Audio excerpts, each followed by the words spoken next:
रघुपति राघव राजा राम पतित पावन सीताराम। बोलो रघुपति राघव राजा राम जितना उतना बोलो रघुपति।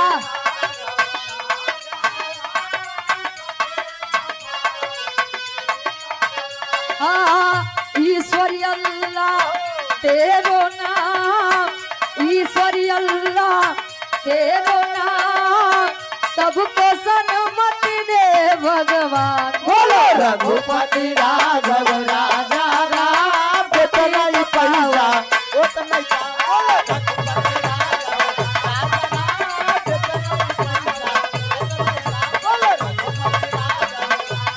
वाह बोलिए भगवान कन्हैया जी की जय। बोल नहीं हुआ गुलबिया की।